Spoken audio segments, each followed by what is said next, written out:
জনগণের সঙ্গে সার্বক্ষণিক যোগাযোগের অভিনব পন্থা খুঁজে নিয়েছেন ডোনাল্ড ট্রাম্প। নিজেই হয়েছেন নিজের মুখপাত্র, ওভাল অফিসকে বানিয়েছেন স্টুডিও, হোয়াইট হাউসের সবচেয়ে জাঁকজমকপূর্ণ ওয়েস্ট উইংকে ব্যবহার করছেন নিজের উদ্ভট নিয়মনীতি ঘোষণার কেন্দ্র হিসেবে। ট্রাম্পের মিডিয়া সেশনের সেসব লাইভ কিংবা ভিডিও নিয়মিত সম্প্রচার করছে বিভিন্ন সংবাদ মাধ্যম। বিশেষজ্ঞরা বলছেন, প্রেসিডেন্ট হিসেবে নিজের ক্ষমতা ও প্রভাব আরও দৃশ্যমান করতেই এই পদ্ধতি বেছে নিয়েছেন ট্রাম্প। একের পর এক ওভাল অফিসে আয়োজন করছেন মিডিয়া সেশন। ভ্যান্ডারবিল্ট বিশ্ববিদ্যালয়ের প্রেসিডেন্ট বিষয়ক ইতিহাসবিদ থমাস অ্যালেন শোয়ার্জের ভাষ্যে, প্রেসিডেন্ট তার দাপ্তরিক কার্যালয় ওভাল অফিসে সময় দিচ্ছেন, এটি অবশ্যই তার ভাবমূর্তির জন্য ইতিবাচক। প্রেসিডেন্টের ওভাল অফিস ব্যবহারের চেয়ে বেশি কর্তৃত্বপরায়ণ আর কিছু হতে পারে না। তিনি যেন নিজেই নিজের বার্তাবাহক হয়ে উঠেছেন। হোয়াইট হাউসের প্রেস সেক্রেটারি ক্যারোলিন লেভিটো বিষয়টি স্বীকার করেছেন। তিনি জানান, প্রেসিডেন্ট ট্রাম্পই তার প্রশাসনের সেরা মুখপাত্র।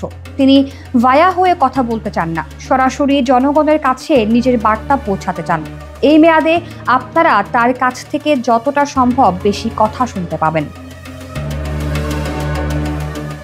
ওভাল অফিসের মিডিয়া প্রতিনিধিদের তথ্য অনুযায়ী, প্রেসিডেন্টের শপথ নেওয়ার প্রথম 4 সপ্তাহেই ট্রাম্প 34টি মিডিয়া সেশন করেছেন।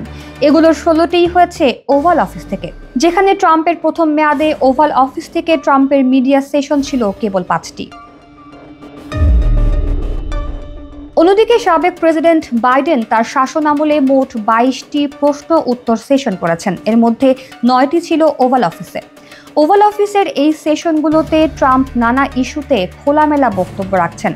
কথা বলছেন ইউক্রেন যুদ্ধ থেকে শুরু করে গাজা সংকট, এমনকি কাগজের স্ট্র নিয়েও। ভিডিওগুলোতে ওভাল অফিসের ঐতিহাসিক রেজোলুট ডেস্কের পেছনে বসে বক্তব্য দিতে দেখা যায় ট্রাম্পকে। সেখানে তার বিখ্যাত লাল বোতামও রয়েছে। সেটিতে চাপ দিলেই ট্রাম্পের সহকারী ডায়েট কোক নিয়ে হাজির হন তার সামনে। তবে ঘন ঘন সেশন করলেও সেগুলোতে দ্বিতীয় কোনো ব্যক্তির প্রবেশের ক্ষেত্রে কড়াকড়ি আরোপ করেছেন ট্রাম্প।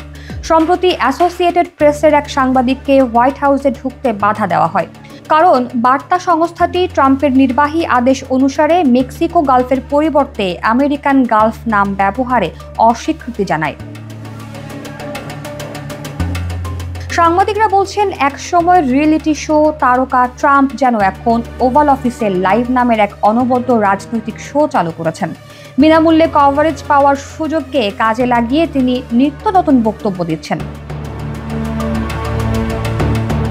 ট্রাম্পের মিডিয়া কৌশলের আরেকটি দিক হলো অপ্রত্যাশিত সময়ে সাংবাদিকদের ডেকে পাঠানো। অনেক সময়ই দৈনিক সূচিতে ক্লোজড প্রেস লেখা থাকলেও অনুষ্ঠানের কয়েক মিনিট আগে সিদ্ধান্ত বদলে সাংবাদিকদের প্রবেশাধিকার দেওয়া হয়। ট্রাম্পের প্রতিটি সেশনই শেষ হয় নাটকীয়তায়। প্রায়ই তার শেষ কথা থাকে, আজই আপনাদের জন্য চমক আসছে। এরপরেই বিশ্বে আলোড়ন তোলা নানা রকম বিতর্কিত পরিকল্পনা ঘোষণা করেন ট্রাম্প।